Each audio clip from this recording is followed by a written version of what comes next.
नमस्कार, बुलेटिन में आप सभी का स्वागत। दिल्ली में लगातार पैर पसार रहा कोरोना वायरस। दिल्ली में कोरोना मरीजों की संख्या 12,910 हो गई है। ऐसे में दिल्ली के अंदर कोरोना के एक्टिव मरीज 6,412 हैं और वहीं अब तक 6,267 कोरोना मरीज ठीक हुए हैं। दिल्ली में कोरोना से अब तक 231 लोगों की मौत हुई है। आज कोरोना से 591 नए केस सामने आए हैं। तो कोरोना से अब तक अगर एक्टिव केसेस की बात करें तो 6,267 ऐसे हैं। फिलहाल 231 लोगों की मौत हुई है और 12,900 से ऊपर इस वक्त संक्रमितों का आंकड़ा है, जो कि कुल आंकड़ा अभी तक है। फिलहाल आपको बता दें कि दिल्ली में लगातार पैर पसार रहा है कोरोना वायरस। तो दिल्ली में कोरोना मरीजों की संख्या 12,910 हो गई है। तो दिल्ली में कोरोना के एक्टिव मरीज 6,412 बताए गए हैं। तो ताजा जो आंकड़ा है वो हम आपको बता रहे हैं, 6,267 कोरोना मरीज ठीक हुए हैं दिल्ली में अभी तक।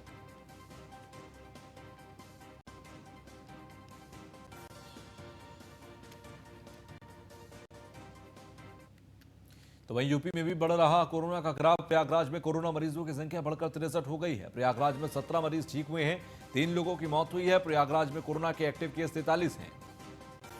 तो 63 मामले प्रयागराज में अब तक सामने आए हैं, जिसमें 43 अभी भी एक्टिव हैं, 20 ठीक हो चुके हैं। बता दें आपको 17 ठीक हो चुके हैं और 3 लोगों की यहां पर मौत हुई है। तो प्रयागराज में 43 एक्टिव मरीज अभी भी हैं, जो कि अस्पतालों में हैं, जिनका ट्रीटमेंट चल रहा है, आइसोलेशन सेंटर्स में हैं या फिर अभी भी संक्रमित हैं।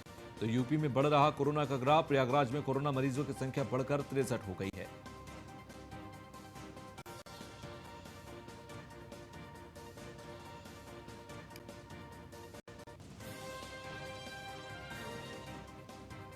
संवाददाता आलोक मालवीय हमारे साथ प्रयागराज से जुड़ गए हैं। आलोक, प्रयागराज की स्थिति फिलहाल क्या है, क्योंकि 43 मरीज अभी भी बताए जा रहे हैं कि पॉजिटिव हैं, साथ ही साथ एक्टिव हैं। जी देखिए तुषार, जिस तरह से प्रयागराज में कोरोना का प्रकोप बढ़ता जा रहा है, आज भी कोरोना के पेशेंट बढ़े हैं और रोज डेली प्रतिदिन पेशेंट आ रहे हैं जो कि कोरोना पॉजिटिव हो रहे हैं। इस समय जो कोरोना पॉजिटिवों की संख्या है वो 63 हो गई है, जबकि जो 17 लोग हैं उन्होंने कोरोना से फाइट जीती है और फाइट जीतने के बाद वो अपने अपने घरों की ओर चले गए हैं। तो जो मौजूदा केस इस समय प्रयागराज में है वो 43 केस हैं।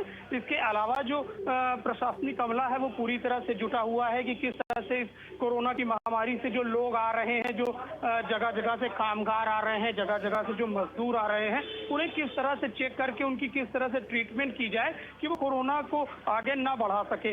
इस बात को लेकर जो प्रयागराज का प्रशासन है वो काफी सख्त है और सभी की चेकिंग वगैरह की जा रही है। लेकिन फिलहाल कुछ लोग जो अगल बगल के निकल जाते हैं, बच जाते हैं, वही आगे जाके कोरोना के वायरल वो बनते हैं, सिम्टम्स बनते हैं और वही कोरोना को आगे फैला रहे। तो तुषार, कुछ सख्ती और बढ़ाने की आवश्यकता है, क्योंकि अभी ईद का त्योहार पड़ रहा है 2 दिन बाद से, इसलिए प्रयागराज का जो प्रशासन है उसने कुछ छूट दी है और इसी का मिसयूज लोग कर रहे हैं। जी तुषार। बिल्कुल, साथ ही साथ देखा जाए, ईद का आपने जिक्र किया, ईद के मौके पर अक्सर बाजार ऐसे दिखाई देते हैं जो खुले गुलजार होते हैं, तमाम लोग मुस्लिम भाई घर से बाहर निकलते हैं, लेकिन इस बार की ईद की तस्वीर कुछ अलग भी है क्या? जी हाँ, बिल्कुल। जिस तरह से जो मुस्लिम अनुयायी है, जो मुस्लिम धर्म गुरु है, उन्होंने भी आदेश दिया है लोगों को कि किस तरह से वो कोरोना के जो पड़ रहा है, जिस वजह से ईद को इस बार पहली बार ऐसा होगा कि लोग ईदगाह में नहीं जाकर पढ़ेंगे और अपने घरों पर पढ़ेंगे। कुछ जो समाज सेवी मुस्लिम है उन्होंने ऐसा ऐलान किया है कि इस बार हम अपने पुराने कपड़ों के साथ ही ईद मनाएंगे और जो नए कपड़ों के पैसे हम लोग निकालते हैं ज़कात के लिए, उससे कोरोना के जो महामारी फैली है उसके लिए सैनिटाइजर और फेस मास्क को खरीदकर जो जरूरतमंद है उसको बांटेंगे। और ऐसा लोग कुछ कर रहे हैं।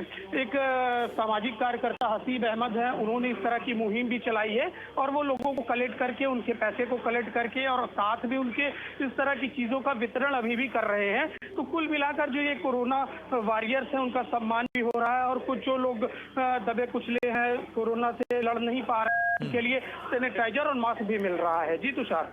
ठीक है, चलिए, बहुत बहुत शुक्रिया हमसे जुड़ने के लिए, बातचीत करने के लिए। तो वहीं गौतम बुद्ध नगर के अंदर कोरोना वायरस का तांडव देखा गया। गौतम बुद्ध नगर में कोरोना के 17 नए केस सामने आए हैं और कोरोना मरीजों की संख्या अब 323 हो गई है। गौतम बुद्ध नगर में 221 कोरोना पेशेंट्स ठीक हुए हैं और 97 ऐसे हैं जो अभी भी एक्टिव हैं। तो कोरोना से 5 लोगों की मौत गौतम बुद्ध नगर में अभी तक हुई है। फिलहाल आपको बता दें कि तेजी के साथ मामले बढ़े हैं, 17 नए मामले सामने आए हैं कोरोना के तक। अभी आपको बता दें कि नए मामले जो हैं 17 हैं और इसके अलावा अब तक कुल मिलाकर देखें 323 मामले अब तक सामने आ चुके हैं। तो कोरोना से एक बड़ी त्रासदी गौतम बुद्ध नगर के अंदर देखी जा रही है। ललित पंडित हमारे संवाददाता हमारे साथ जुड़ गए हैं। ललित, क्या स्थिति दिखाई दे रही है गौतम बुद्ध नगर में? क्योंकि अगर स्थिति को देखें तो 17 नए मरीज सामने आए हैं और डेली कुछ ना कुछ मरीजों का इजाफा हो रहा है फिलहाल आंकड़ों में। जी बिल्कुल, लगातार जनपद के अंदर स्थिति भयावह बनी हुई है। लगातार जिस तरह से कोरोना के आंकड़े बढ़ते जा रहे हैं और कहीं ना कहीं एक बड़ा ही चिंता का विषय जनपद के लिए बनता जा रहा है। जो आज की रिपोर्ट आई है उस रिपोर्ट में 17 ऐसे मरीज मिले हैं जो कि कोरोना पॉजिटिव पाए गए हैं, जिसके बाद में जनपद के कोरोना पॉजिटिव मरीजों की संख्या बढ़कर के 323 हो गई है। जो आज के 17 मरीज मिले हैं इनमें से 5 मरीज एक ही गांव सराफाबाद सेक्टर 63 के हैं। एक बड़ी चीज जो अभी तक जो रिपोर्ट्स में देखने को मिल रही है पिछले 7-8 दिनों से, कि जो गांव का जो एरिया है, जो ग्रामीण एरिया है, उसमें काफी भारी तादाद में जो संक्रमण है वो फैल रहा है और गांव के अंदर काफी तादाद में, भारी तादाद में लोग मिल रहे हैं। यहाँ जो आज मरीज मिले हैं उनमें से 5 मरीज सराफाबाद गांव सेक्टर 73 के हैं, 3 मरीज चंद्रवास गांव नगला चंद्रवास गांव सेक्टर 81 के हैं और 2 मरीज बिसरक गांव के हैं और इसके साथ में खरौला गांव से है। तो काफी तादाद में मरीज जो गांव के क्षेत्र से मिले हैं। कुल मिलाकर के 17 मरीज मिले हैं, जिसके बाद में टोटल 323 संख्या हो गई है। इनमें से 221 मरीज अभी तक इलाज के बाद अभी तक देखें तो ये वो तमाम मरीज सामने आ रहे थे जो कि बाहर से आए हुए थे या प्रवासी थे। अब गांव के अंदर भी लगातार मामले मिल रहे हैं। प्रशासन का इस पर कोई पॉइंट ऑफ व्यू अभी तक सामने आया है? क्योंकि पहले शुरुआत में जब मामले बड़े थे तब वहां पर जिलाधिकारी को बदल दिया गया था, बीएन सिंह की जगह सुहास अलवाई है, लेकिन अब सुहास अलवाई की तरफ से क्या तैयारी है यहाँ पर? जी बिल्कुल, जिस तरह से हमने जिलाधिकारी से बात करने का प्रयास किया, उनकी तरफ से बताया गया कि जो प्रक्रिया है, जो शासन की तरफ से एक प्रक्रिया उनको शेयर की गई है, तो उस प्रक्रिया को अपनाते हुए तुरंत अगर जहां पर भी मरीज मिलता है वहां तुरंत उस एरिया को कंटेनमेंट जोन घोषित कर दिया जाता है। उस आसपास के एरिया में पूरा सैनिटाइजेशन का कार्य करा दिया जाता है और वहां पर किसी भी तरह की और संक्रमण ना फैले उसके लिए पूरे बचाव किए जा रहे हैं। लेकिन कहीं ना कहीं एक बड़ी चीज यहाँ पर देखने को मिल रही है कि जो नए गाँव से नए अलग अलग एरिया से जो लोग निकल के सामने आ रहे हैं, कोरोना पॉजिटिव सामने आ रहे हैं, तो वो कहीं ना कहीं एक बड़ा चिंता का विषय जनपद प्रशासन के लिए बन चुका है। और इस तरह से अगर हालत चले तो ये काफी भयावह स्थिति जनपद की हो सकती है। ठीक है, आप बने रहिए हमारे साथ, हम आगे भी आपसे जुड़ते रहेंगे। खबर गौतम बुद्ध नगर से ही है कि शराब की दुकानों के संचालकों ने मुख्यमंत्री के नाम एक ज्ञापन दिया है। लॉकडाउन के दौरान शराब के ठेकों की बंदी के दिनों की फीस की जाए माफ और इंग्लिश बियर और बॉटल शॉप पर लागू कोटे को किया जाए समाप्त। देशी मदिरा के कोटे को 40% कम किया जाए या कोटे को समाप्त कर दिया जाए। मांगे ना माने जाने पर अनुज्ञापी दुकान को करेंगे सरेंडर और सभी अनुज्ञापियों ने मिलकर मुख्यमंत्री के नाम सिटी मजिस्ट्रेट को एक ज्ञापन सौंपा है।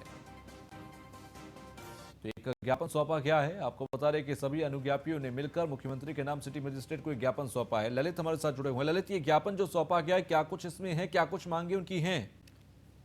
बिल्कुल, जो शराब के ठेके संचालक हैं उनके द्वारा बताया गया कि जो कोटा सिस्टम इनके लिए लागू किया गया है, उस कोटा सिस्टम से काफी परेशानी, जिस तरह से लॉकडाउन की मार अभी वो लोग भी झेल रहे हैं, क्योंकि इतने समय जो उनकी दुकानें हैं वो दुकानें बंद रही हैं, लेकिन दुकानें बंद होने के साथ में उनको उतने दिन समय नहीं मिल पाया अपना सामान बेचने के लिए। लेकिन उस अवधि का जो कोटा था वो अभी तक उनका नहीं हटाया गया है और उस कोटे को भी इनको खरीदने के लिए बाध्य किया जा रहा है। इसी तरह से जो जनपद के 63 ठेके संचालक हैं उनके द्वारा ये एक चिट्ठी मुख्यमंत्री के नाम सौंपी गई है, जो कि सिटी मजिस्ट्रेट को कल सौंपी गई है और इसमें कहा गया है कि अगर उनको राहत नहीं दी गई तो बर्बादी की कगार पर वो लोग पहुंच चुके हैं और अगर इनको कोई राहत नहीं मिलती है तो ऐसी स्थिति उनके सामने आके खड़ी हो जाएगी, उन्हें अपने घर के बर्तन ही बेचने पड़ेंगे। तो कहीं ना कहीं वो एक सरकार की तरफ अपनी निगाह उठा करके देख रहे हैं कि कोई उन्हें राहत मिले, इसी के लिए उनके द्वारा एक ज्ञापन दिया गया है। जी, साथ ही साथ देखा जाए शराब की दुकानों को पिछले दिनों जब खोला गया उसके बाद तमाम तरीके की स्थिति थी, कहीं पर सेस भी बढ़ाए गए या तमाम स्थिति थी। इन तमाम लोगों की तरफ से जो देशी शराब को लेकर पॉइंट रखा गया है कि देशी शराब की जो कोटा है उसको कम कर दीजिए या खत्म कर दीजिए, उस पर क्या कुछ कहना है इन सभी का भी और प्रशासन की तरफ से क्या रुख है इस पर? अभी तक जो ठेके संचालक है उनकी तरफ से बताया उनके पास में सबसे बड़ी चीज क्या है कि जिस तरह से बीच के समय में इनके ठेके बंद रहे, उस समय जो इनको कोटा जो इन्होंने अपने L2 या ऊपर से उठाना था, जिसका टैक्स ये पहले ही एडवांस में पे कर चुके हैं, वो इनके खाते से काट लिया जाएगा। तो ये इनके लिए बड़ा सरदर्द बना हुआ है कि अगर ये जो जितने समय के ठेके बंद रहे हैं उस समय अवधि का भी इनसे अगर टैक्स ले लिया गया, उस समय अवधि के कोटे का भी इनसे टैक्स ले लिया गया, तो वो कहीं ना कहीं इनके लिए एक बड़ा चिंता का सबब बना हुआ। वहीं जब इन्होंने अपने अधिकारियों से, जो आबकारी विभाग के अधिकारी हैं, उनसे बात करने का प्रयास किया, तो उनकी तरफ से अभी तक इनको कोई भी राहत नहीं दी गई है। इस वजह से मुख्यमंत्री के नाम इनके द्वारा ज्ञापन सौंपा गया। कहीं ना कहीं ये मुख्यमंत्री की तरफ ये देख रहे हैं कि कोई इनको राहत वहां से मिल सके, और उसी के लिए इनकी तरफ से प्रयास किया जा रहा है। जी ठीक है, चलिए, बहुत बहुत शुक्रिया हमसे जुड़ने के लिए। खबर गोरखपुर से, जहां पर सीएम योगी आदित्यनाथ ने अपने मठ में किया रुद्राभिषेक और लोक कल्याण के लिए सीएम योगी आदित्यनाथ ने रुद्राभिषेक किया। महादेव से मांगी कोरोना वायरस से संक्रमण से जूझ रही मानवता के कल्याण की मन्नत। करीब आधे घंटे का समय गौशाला में गायों की सेवा में भी बिताया। तो आज गोरखपुर में थे सीएम योगी आदित्यनाथ, और आपको बता दें कि गोरखपीठाधीश्वर होने के नाते आज सुबह रुद्राभिषेक करते हुए नजर आए। भगवान रुद्र के से ये प्रार्थना करते नजर आए कि धरती पर इस वक्त जो ये महामारी फैली हुई है, ये महामारी जल्द से जल्द भगवान रुद्र के आशीर्वाद से खत्म हो जाए और सब कुछ यहाँ पर सुखद हो। फिलहाल सीएम योगी आदित्यनाथ को भक्ति से मिलेगी शक्ति, और इस तरह से प्रदेश पर नियंत्रण किया जाए। एक बार फिर से उस शक्ति के साथ सीएम योगी आदित्यनाथ एक बार फिर से नजर आएंगे। न बाजारों में रौनक होगी, ना ही चांद रात पर बाजार गुलजार होंगे, और ना ही ईद उल फितर की नमाज शाही ईदगाह में होगी। दरअसल लॉकडाउन 4 को लेकर जारी हुई गाइडलाइन को देखते हुए अब दारुल उलूम देवबंद के फतवे पर अमल किया जाएगा। फतवे के मुताबिक घरों पर ही इमाम के साथ 5 लोग ईद की नमाज अता कर सकेंगे, और अगर इमाम नहीं है तो उस हालात में ईद की नमाज माफ होगी। इसकी जगह ईद के दिन ही सुबह 10 बजे से 11 बजे के बीच में चाशत की नमाज घरों पर पढ़ी जाएगी। मेरठ शाही ईदगाह में नहीं होगी ईद की नमाज। लॉकडाउन के चलते देवबंद दारुल उलूम के फतवे का होगा अमल। 5 लोग ईद की नमाज अदा कर सकेंगे। सुबह 10 बजे से 11 बजे के बीच चाशत की नमाज अदा होगी, घरों पर ही अदा की जाएगी। आदरणीय प्रधानमंत्री नरेंद्र मोदी जी ने अपना एक बयान जारी किया, और उसमें निर्देश दिए गए हैं कि 17 तारीख के बाद जो लॉकडाउन दोबारा शुरू हो गया है, जो 31 मई तक रहेगा, और उसमें उन्होंने इस बात का निर्देश दिए हैं कि कोई भी धार्मिक कार्यक्रम 31 मई तक नहीं किए जाएंगे। तो इसका मतलब हुआ कि ईद की नमाज ईदगाह में अदा नहीं होगी, जुम्मा अलविदा की नमाज जामा मस्जिद में अदा नहीं होगी। तो मैं मुसलमान भाइयों से अपील करूँगा कि जिस तरह से हमने रमज़ान के अंदर अब तक 5 वक्त की नमाजों को घरों में अदा किया, और सिर्फ मस्जिद के अंदर इमाम या मुअज्जिन और 1-2 कार्यकर्ताओं ने नमाजें अदा की हैं, उसी तरह से हम जुम्मा अलविदा की नमाज भी घरों में अदा करें। जो है इनका जो कंसर्न था, जो अपने ज्ञापन के माध्यम से दिया है, वो ये है कि जैसे ईद आने वाली है तो शहर में साफ़ सफाई पे ज़्यादा ध्यान दिया जाए, जो इनके मोहल्ले हैं उनमें ज़्यादा ध्यान दिया जाए, और इसके अलावा जो बिजली की कटौती है वो ना हो। 3 दिन के लिए इनका ये कहना है कि उसमें जो है बेसिकली बिजली जो है प्रॉपर पर्याप्त आना चाहिए। दूसरा इनका एक ये है कि इन्होंने भी वही अपील किया है जो हम लोगों ने कहा था कि इस बार जो है लॉकडाउन है और कोरोना वायरस का संक्रमण है, जिसके मद्देनज़र सभी धार्मिक स्थल जो है बंद किया गया है, और कोई भी जो है किसी भी तरीके का कोई जुलूस या कोई नहीं निकलेगा। इन लोगों ने भी इस बात की सहमति दी है, और लोगों ने भी ये कहा है कि ये लोग अपने घरों में रहेंगे, कहीं कोई ऐसी दिक्कत नहीं है। मेनली जो कुल मिला के 3 मुद्दे थे जो मेन थे, एक तो ये था कि पानी की व्यवस्था टैंकर की इनके मोहल्लों में रहे, और दूसरा ये है कि साफ़ सफाई पे और बिजली पे। तो उसके लिए हम लोगों ने जो है अपने जो संबंधित हमारे अधिकारी हैं, बिजली के हैं और नगर निगम के हैं, उनको निर्देश कर दिया गया सभी जगह साफ़ सफाई रहेगी।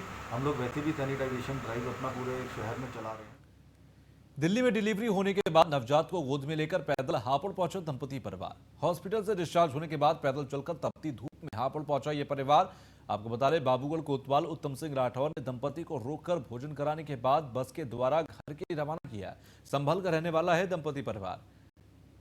तो हॉस्पिटल से डिस्चार्ज होने के बाद मां और बच्चे को लेकर पैदल ही तपती धूप में ये अपने हापुड़ के लिए रवाना हुए थे। फिलहाल इन्हें रोक बस में बिठाया गया और रवाना किया गया। खबर जौनपुर से है। 2 पक्षों में खूनी संघर्ष हुआ। जमकर चले दोनों तरफ से ईंट पत्थर मारपीट का वीडियो वायरल हुआ। दोनों पक्षों से 6 लोग घायल हुए हैं। सभी घायल अस्पताल में भर्ती हैं, और पुलिस ने 2 लोगों को हिरासत में लिया है। शाहगंज कोतवाली क्षेत्र के कुरवलिया गांव का यह मामला बताया गया है।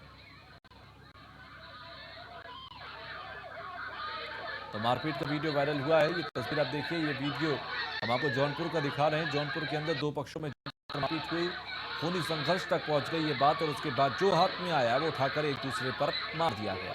तो ये तस्वीर आप देखिए, जौनपुर के 2 पक्षों के बीच के विवाद की तस्वीर, जो कि खूनी संघर्ष में तब्दील हुई। घायल हुए हैं कई लोग, जिन्हें अस्पताल किया गया है। इसके बाद 2 लोगों को फिलहाल हिरासत में लिया गया है।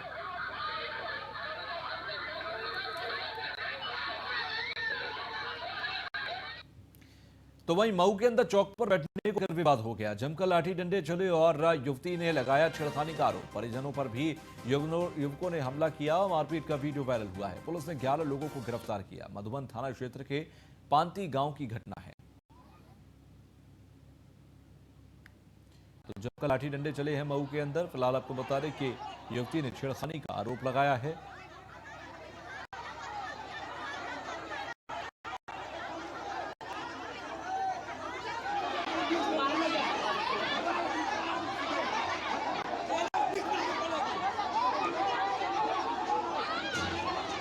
परिजनों पर भी उन्होंने ये आरोप लगाया है और मऊ की तस्वीर हम आपको दिखा रहे हैं। जमकर लाठी डंडे चले हैं। युवती ने छेड़खानी का यहां आरोप लगाया।